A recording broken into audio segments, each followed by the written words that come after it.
Following the spectacular reveal of the rest of Sea of Thieves' latest content plans for 2024, most of the fanbase is elated for what they've revealed, hopeful for this content to release in good time and bug-free, although not everyone was 100% on board with what was shown. Some of the planned additions have raised concerns of how some of the content will affect the balance of the sandbox going forward. Just to be clear, I don't necessarily agree with these concerns. I'm just here to generate a discussion and do absolutely see where these concerns are coming from. As positive as the whole showcase was for me, I'm not going to turn around and tell anyone to shut up and stop complaining. It would be a bit ironic. This pertains to the newly revealed harpoon gun or grapple gun, whatever you want to call it. For those unaware, the harpoon gun looks to be taking up a weapon slot like your cutlass or blunderbuss would and has ammo like the other weapons.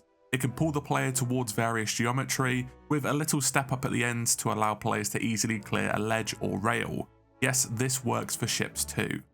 The harpoon gun can also be used to pull loot towards you or other players, all at the cost of seemingly losing one of your weapon slots. Are you seeing why people might be a bit worried? I guess it's fantastic Rare has given us a sneak peek this early on so we can moan about it. The first concern is basically the crux of the issue, and it makes boarding much easier than it was before. That not only has the potential to break the skill gap, which I'll address shortly, but also has the potential to make the game impossible for solo players.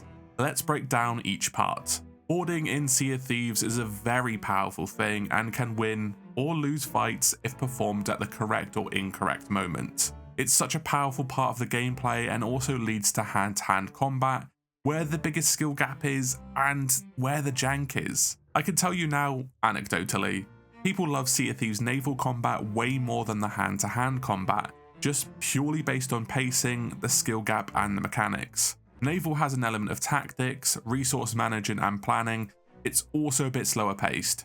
Whereas close quarters combat requires raw skill, it's luck based because of hit reg, and an element of improvisation. You can't really prepare what's going to happen when you board until shit hits the fan. He's still on. Watch out. Right. Yep.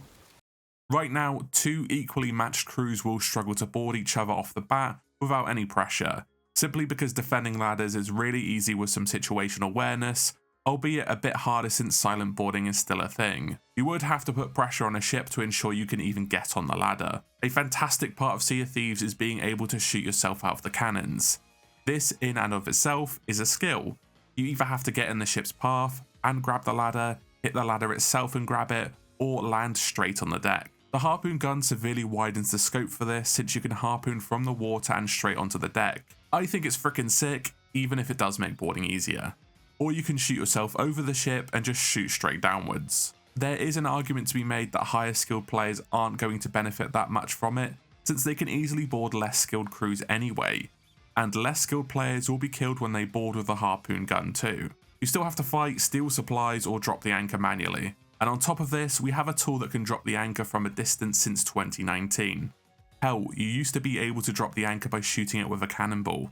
Yeah, that was a thing. You're still going to have to shoot out of a cannon, the harpoon gun will make a noise, it's just easier to get on board. There's still an element of chaos when you hit that deck. From my point of view, Sea of Thieves combat has been the same since they introduced the expanded ship damage in 2019.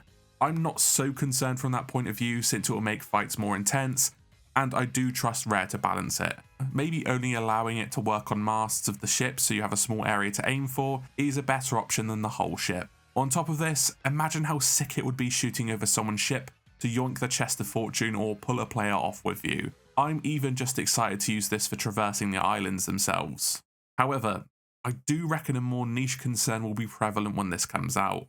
As this is currently looking to replace one of your weapons, it means the entire crew can wield this and would mean up to 4 players having the ability to easily board. I cannot stand the crews who suck cannonballs at naval and they just try to board you since they can only TDM. It will move some fights into a slugfest like this and enable spawn camping. However, that still exists without this tool. It would just heavily enable that playstyle.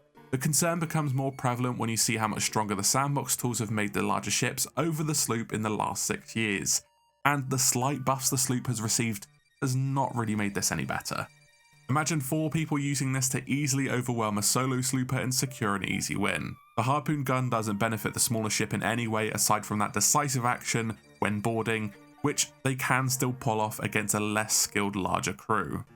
Solo sloopers probably make up the biggest proportion of Sea of Thieves players, mainly because most gamers clearly have no friends. Though in reality, it's easier to boot up any game you want to play instead of coordinating when others are on. One such solution is turning the item into a 1 per crew pickup item, and it's great on paper for balance, but on the other hand, harms the addition in several ways. Imagine when Season 14 drops and only one person on the crew can play with the new toy instead of everyone. No other content has been released like this and would alienate a lot of players. The devs did plan originally to have shared tools for the maps, the shovel, etc. to encourage team play, but ultimately scrapped it since they found it more social for everyone to be able to do everything together. Now imagine on day 1 you have to take it in turns to experience a new part of the content. Then let's consider you have to sacrifice a weapon slot for it, at least from what we can see, meaning most people will be using a close quarter weapon alongside this, like the blunderbuss, throwing knives or the sword. Your combat capabilities and time to kill are now handicapped on most weapons, aside from the sword, and that significantly reduces your range. If you miss your shot, you are defenseless and have to reload. You can't swap to your secondary weapon. If you had it as a pickup weapon, imagine boarding with it, dropping it, and then you're at full fighting capacity. That's where I think the balance comes in. Solo sloopers are still getting dumped on by better crews without this. There's still chain shots, bone callers, cursed cannibals, a numbers advantage, and so on and so forth. Solo slooping was always touted as the hard mode, and bigger ships always have the number advantage. Sloops do have the ability to outrun any ship with next to no skill, and people do forget that. It's not possible to catch a sloop heading against the wind, and no harpoon gun wouldn't change that. Yeah, you have elements of the wind changing, and that's based on RNG, so it doesn't make the running or chasing experience that satisfying when the outcome is based on RNG. Do we have to balance things around the hard mode of the game? Because in the past, the mast changes have ultimately just made it harder for solo sloopers to fight other solo sloopers. My biggest concern with any new sandbox toy is always introducing it underpowered and therefore makes the addition worthless. You might as well not add it. Do we run the risk of that by overtuning everything in a sandbox game with no real competitive elements? Balance is important, but balance has to be balanced. Not overly strong like the launch blunderbuss or what this could be. It also shouldn't be useless like the venom ball or the barrel balls. At the end of the day, bigger ships will always have the advantage, and the more skilled players will still win fights more than the less skilled players. But the harpoon gun ultimately allows the less skilled players to board more than they did before. I'm interested to see how Rare balances this, and I hope this isn't scrapped or heavily nerfed because people aren't happy with it. Anyway, I'm really excited to see how Season 14 shakes up Sea of Thieves, even though we've got Season 13 to come. But what about you? Are the concerns about the harpoon unfounded? Or should we be worried when it releases? Please let me know down below.